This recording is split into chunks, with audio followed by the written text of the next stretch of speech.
So we talked about the different things that you can negotiate. There's the closing costs, the dates, lease backs, deposits, furniture, home warranty, inspections, repairs. These are all the things that you have to play with in to negotiate. Is there any questions or thoughts about what there is to negotiate when you're dealing with contracts? I mean, everything's negotiable.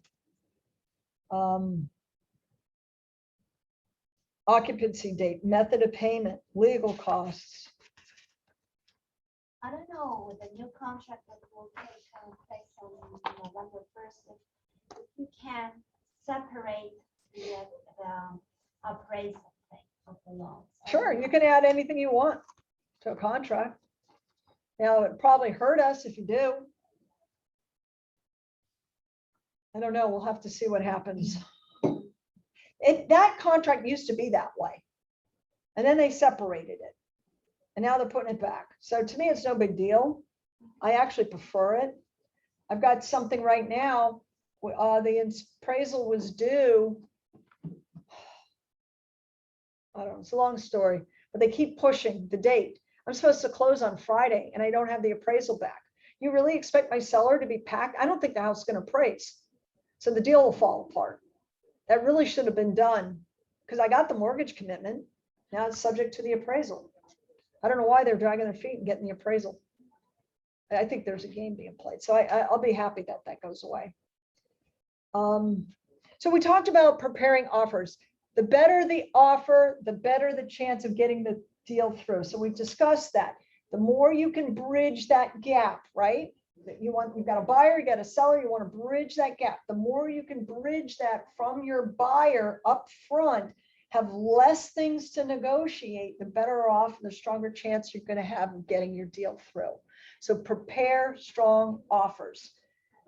When you write an offer, write a cover letter with it. In the email, I always write a summary of what the offer is. The agents that are looking at 15, 20 offers, they don't want to sit here and figure it all out. A nice summary. Ideally, you want your email that you write to the agent to be that all they have to do is hit the forward button and send it to their client. And it's all nice and neat and clean and all the attachments. Man, that alone, you win more deals. And we already talked about this. The way you approach negotiation will determine the results that you'll get. The way you present yourself to the other agent, the way you present yourself to your client.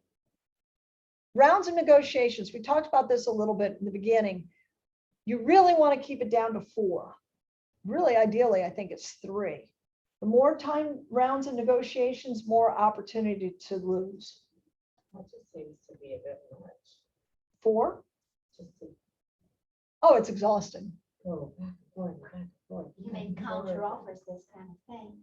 Yeah, you want to keep it to a minimum.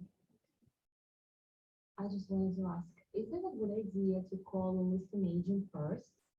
To talk with her by phone, let's say, to figure out some options, how they see the offer, what it's going to be before I will send it. Absolutely.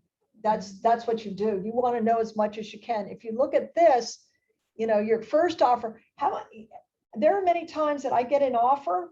You want the offer to be so perfect that the seller says, where do I sign?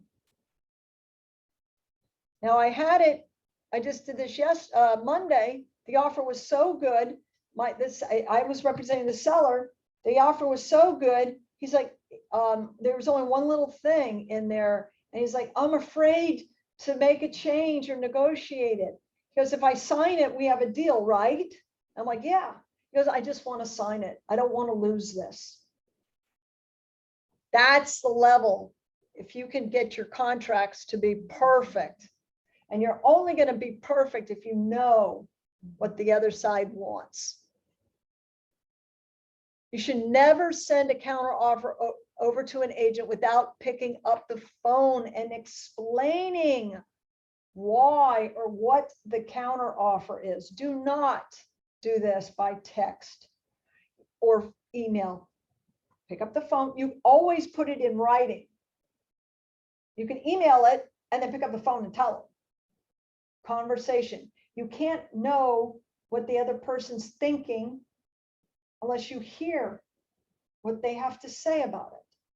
This is not something you should be doing by text, because sometimes the tone of the way it's carried back and forth can be wrong and lost.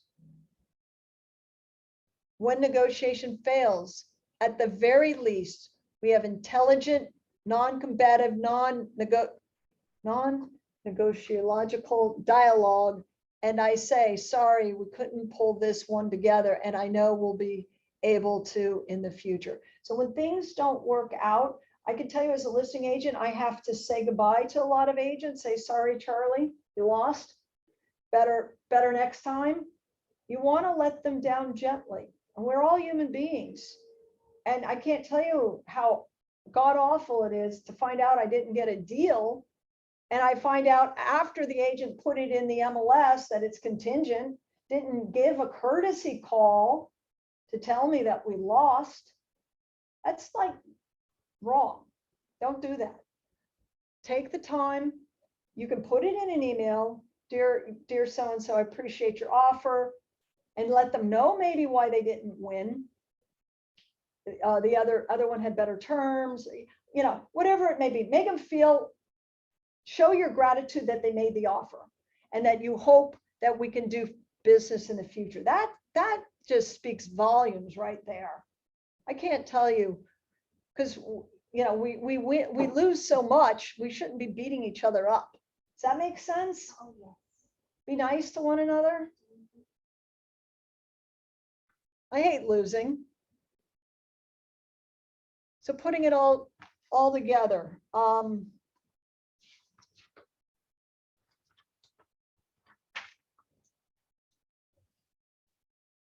Do you guys know what escalation clauses are? Yeah, we have used them. Have you been using them?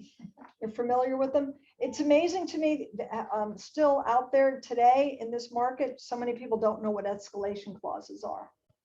So you want to consider using them and use them. I win lots of deals using escalation clauses. Here are some things in this book, Give and Take. Adam Grant offers some advice.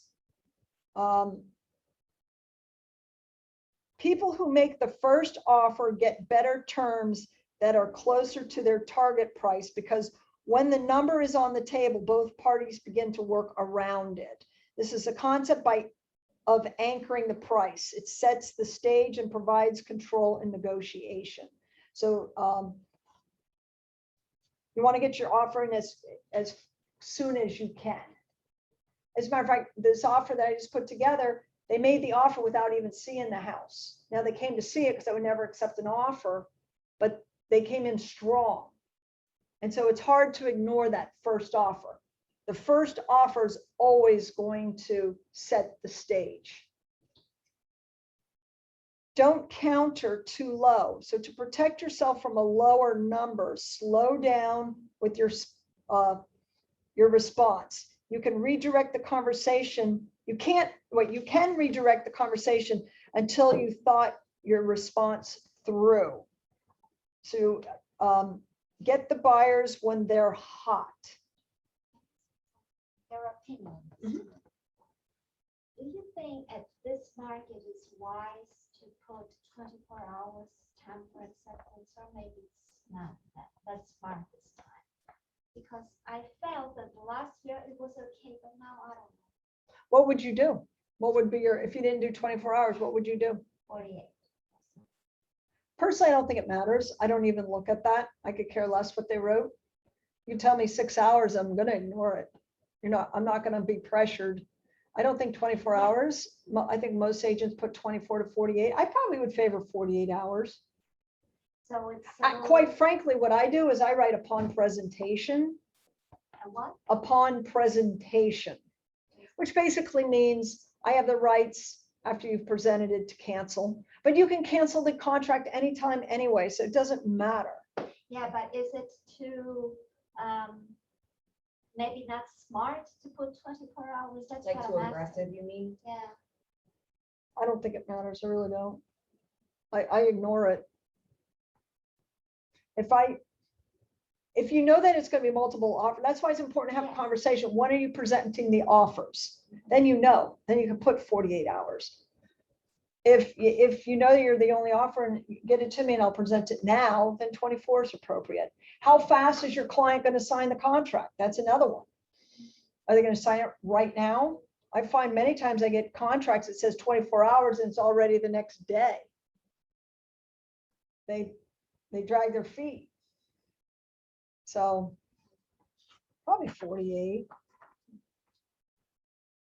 We talked about the rounds of negotiations. We don't want to go about it all day long.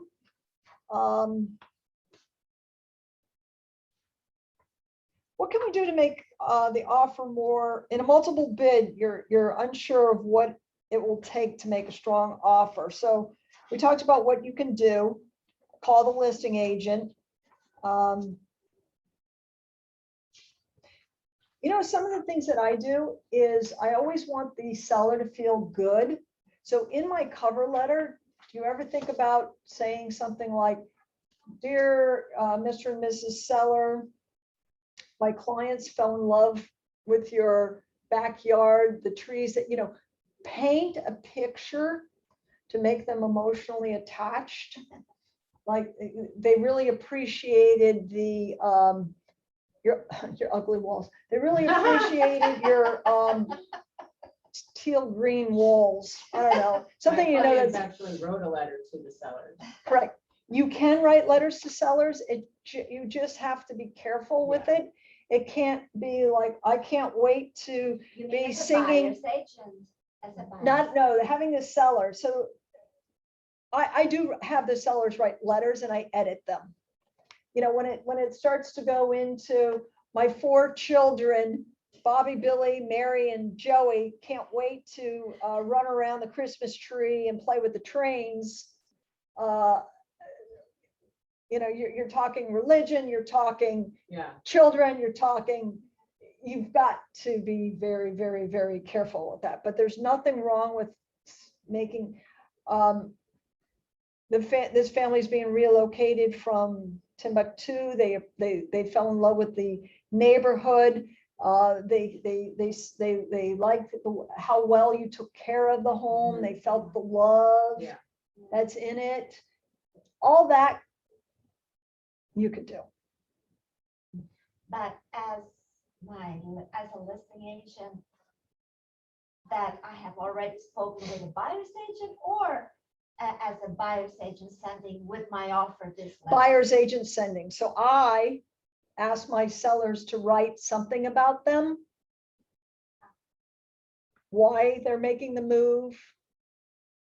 Like I said, you just have to make sure you're not crossing some lines. No more pictures. I mean, I won so many deals with the pictures, the family and the dog, because they're like, "Oh, what a cute family." I won one. This is the best one.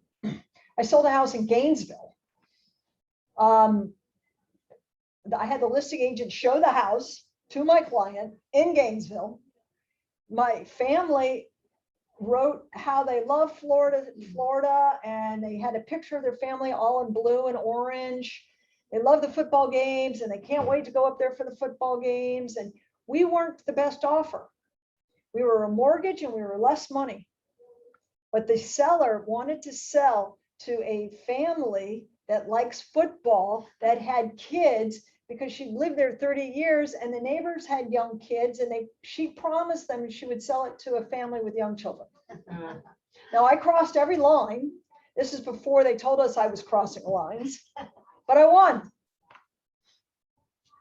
But Just you find, didn't do create. anything illegal. No, but just be careful with it. That's all.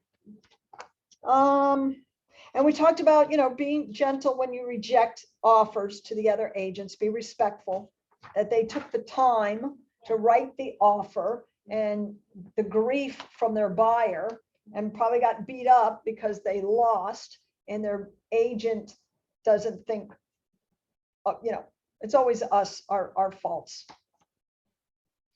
Some of the other challenges, how about repairs? Have you dealt with that? No fixes versus fixing everything. So when you do an inspection, we're selling everything as is with right to inspect, right? Well, that also gives the opportunity for the buyers to just walk.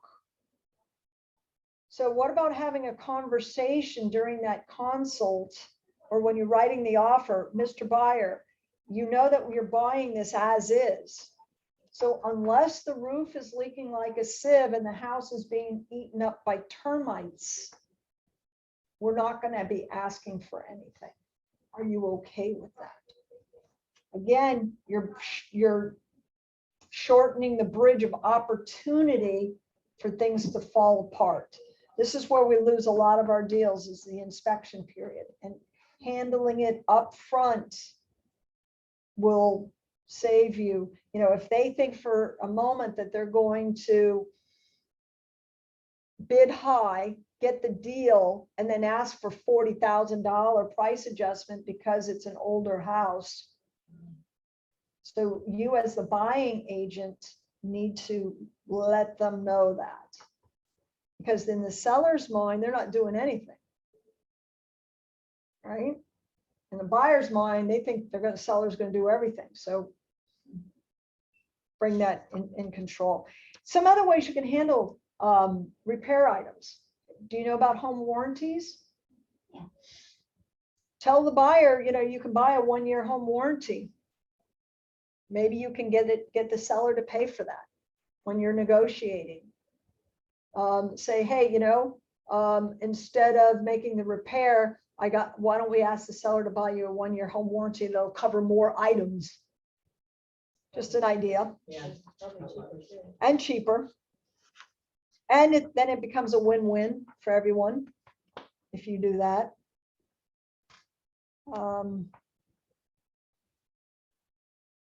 Have any of you been doing post-occupancy periods, No, allowing the theoretically- sellers stay?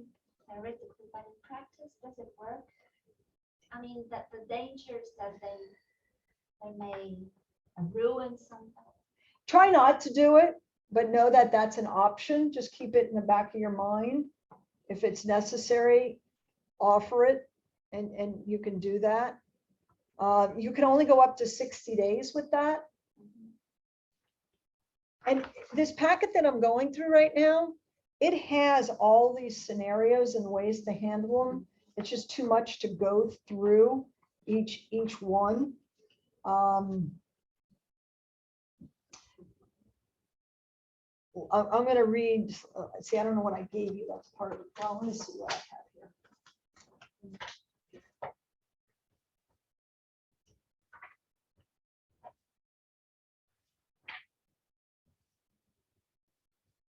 We talked about little wins versus big wins, expectations.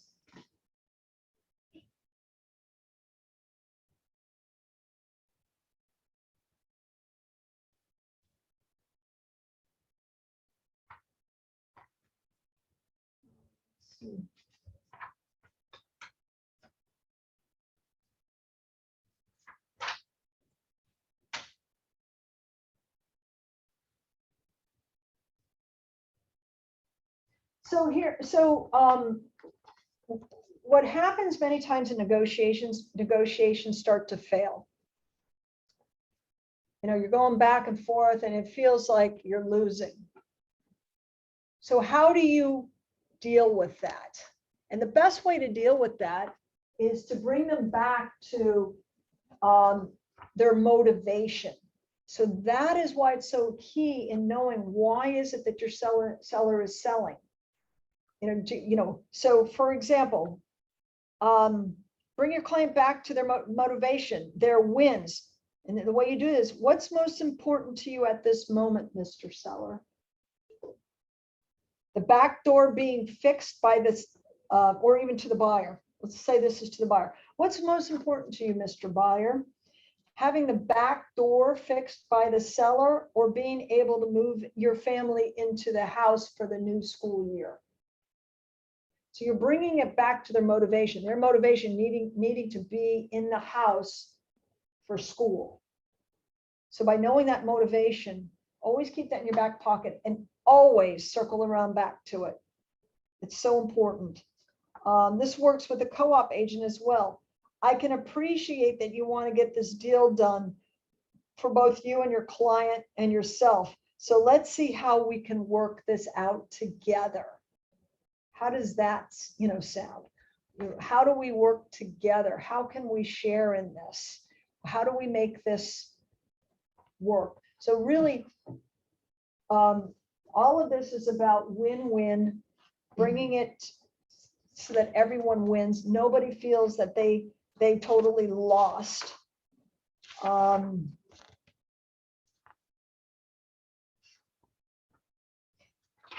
There's some really good resources for books that I want to recommend if you want to learn more about negotiating. There's one that I like. It's not a big book, Getting to Yes by Roger Fisher.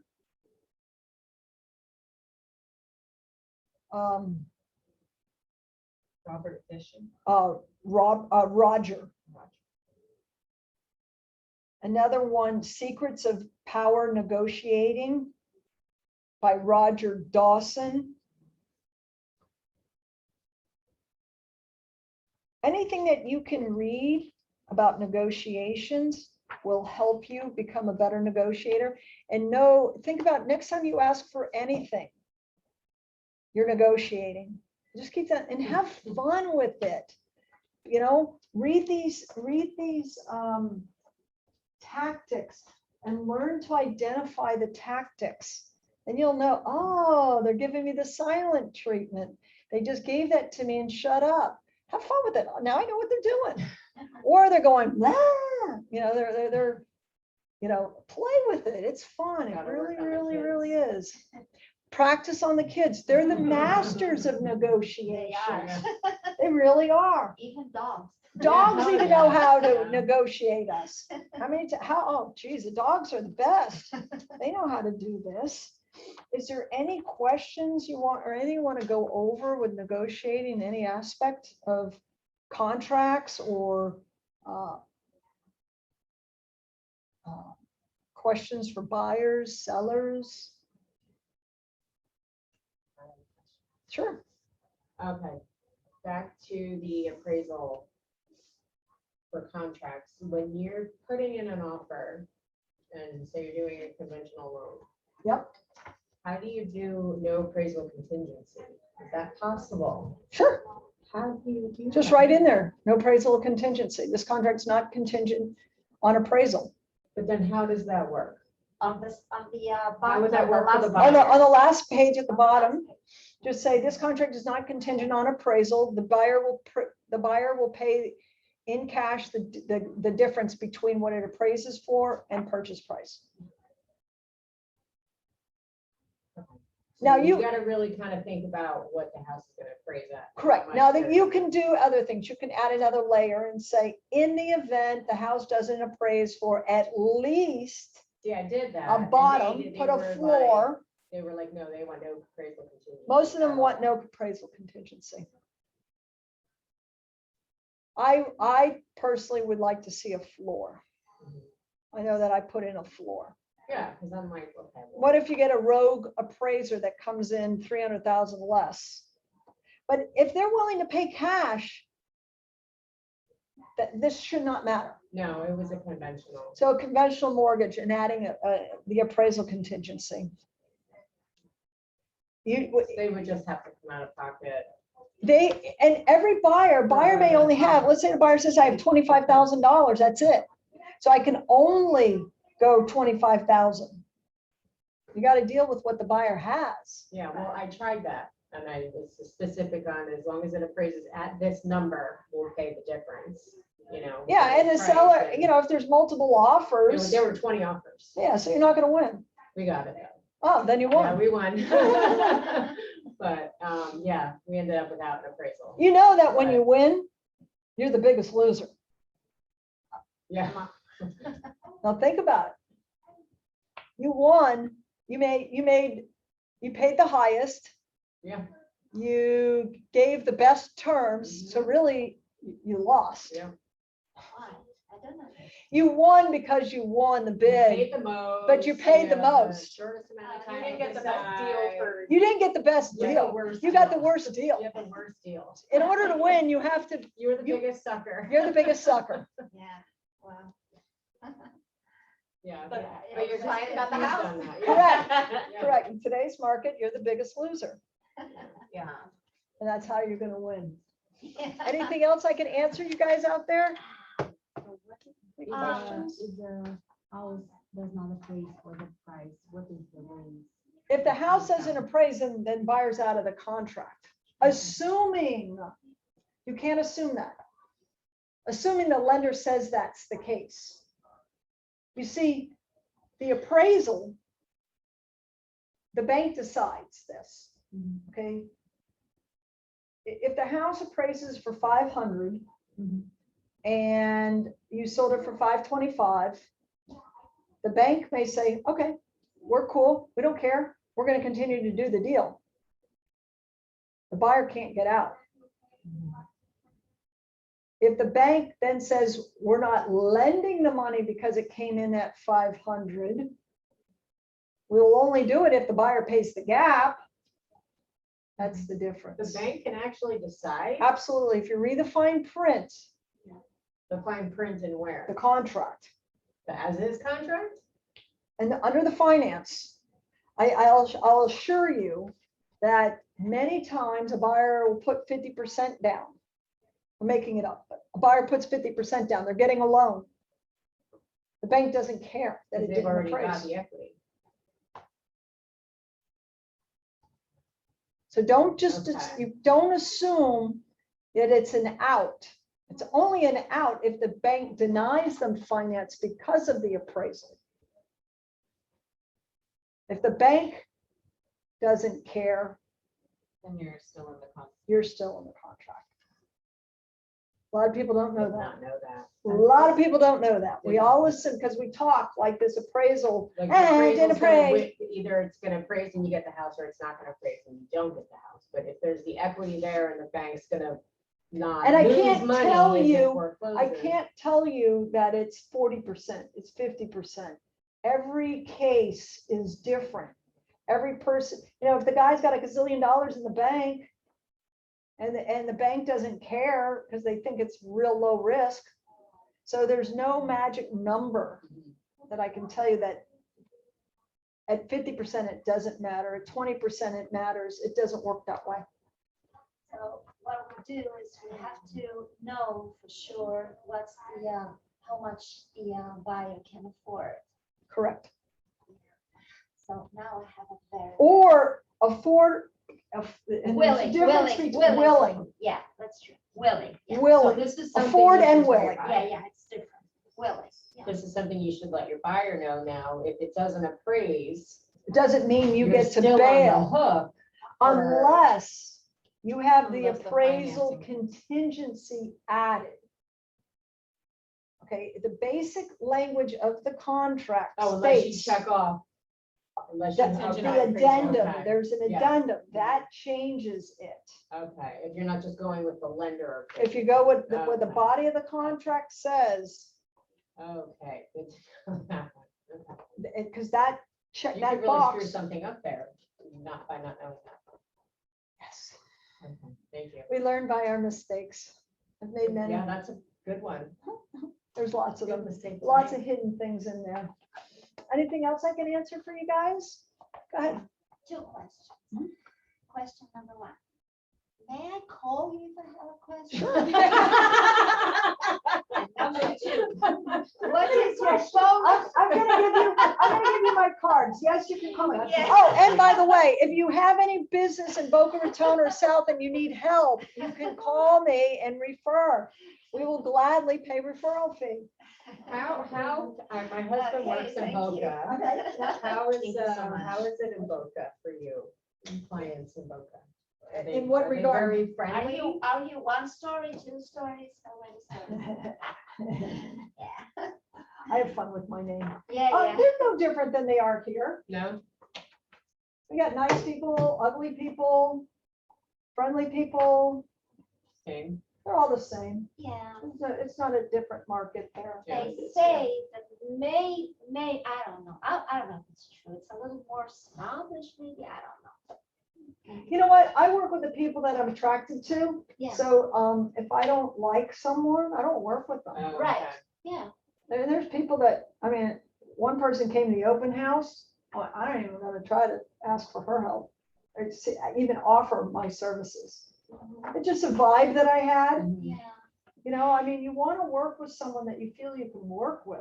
There's plenty of people for us to be working with, yeah. you know, and we're not always going to work well with certain people. And when you set up buyer consultations, you know, say, the reason why we want to sit down is see if we can work together, if we're a good match for each other.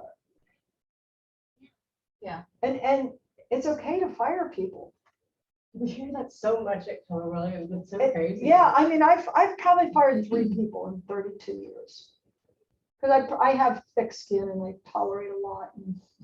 But it's okay, fire people. I'm gonna ask you to do me a huge favor. I'm teaching these classes. I'm part of the FES Florida Educational Services System. I am new to teaching.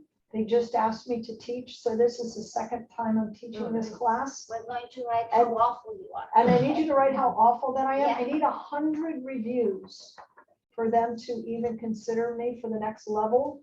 So I really appreciate you taking the Are time you telling to, them? yes. And I'm gonna write their names and I'm gonna send an email to you, but it's like, Because we're only. please help me. I need 100 of them, and I think I have like 15 right now, so I got a ways to go. Oh, they're all hanging up.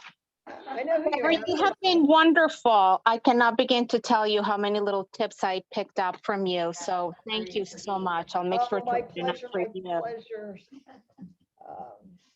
I'm on my phone, so if anyone can send the link for the review, email it or put it on the chat or And whatever. who's saying that? Elena. Oh, Elena. yeah, we'll get it to you, Helena. I really appreciate it. I'm glad you thank- learned something from me. So here's, this might be easier way to get to the QR code. It tells you how What to- other classes do you teach? So far, this is the one, I mean, I probably can teach anything. Not to Like, I well, just sent Helena a picture of it. Yeah, Let's see. I can probably teach any of them because I looked at them all. This one's really kind of hard because there's so much material to do it right. So I just kind of pick and choose through it. Oh, I'm just gonna share the link. That's what I'm gonna But I hope you found it valuable and got something out of it. do. Very, I Which loved link? it. Thank you so Which much. link? Ah, this. The link of the QR Yeah. code. Elena, I'm texting it to you. Thank you. You have any questions for me, Helena? You're gonna now check the cash box, right?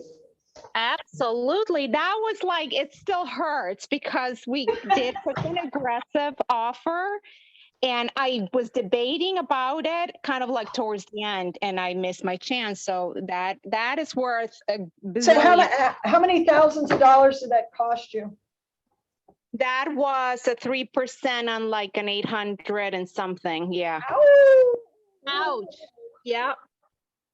Yeah, I know that pain. I feel it all the time. I have a lot of pride, so it stings like crazy when I lose an offer. I know, I did too. I don't like losing.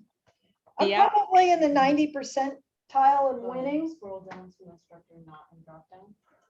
So when The region, when I is the number lose, the 1013, is that a region? oh, I have no idea. A Keller Williams number, what is this? Oh, your region. We're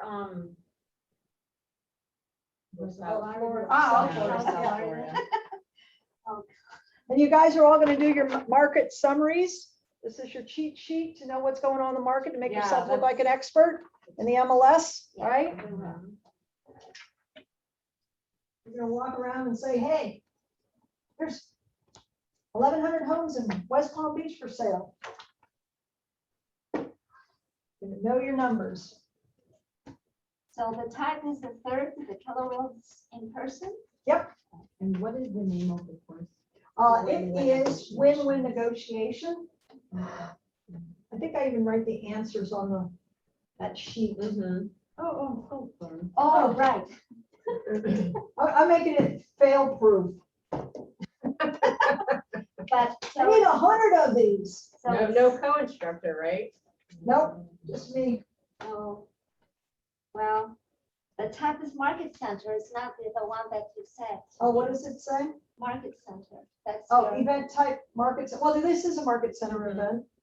but how yes. can I go back here? Let me see. Can I go back? Yeah, I can. Yeah.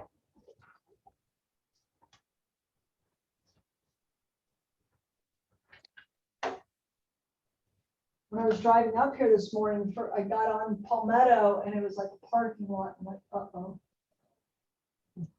Where'd you drive up from? Boca. Oh, okay. Yeah, it wasn't bad. It took me 40 minutes, but I got right on, I got on to Palmetto and I-95 and it was a parking lot. Oh, God. I'm gonna be late.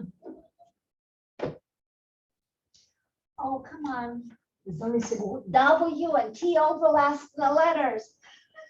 No, I'm just joking. Oh, you have to type in my name? No, I may not be in there. you are not. Terry. No, because I'm so new. Yeah, they don't even have it. So you Yeah, have to actually, go all you're the not way. here. Howard can. It's at the bottom. At Go to the bottom to Where? instructor not in drop down Yeah, and then type so it go in. all the way Okay. to the bottom. Okay, Yep, click that one and and then then. type Terry's story. Okay. I really appreciate you guys doing this. We I- appreciate I need to get to teaching my us class. 100 as fast as I can. Get to practice. Thank you for being my guinea pigs. Oh, it's like you've done this a million times. I know, it was really good. Yeah.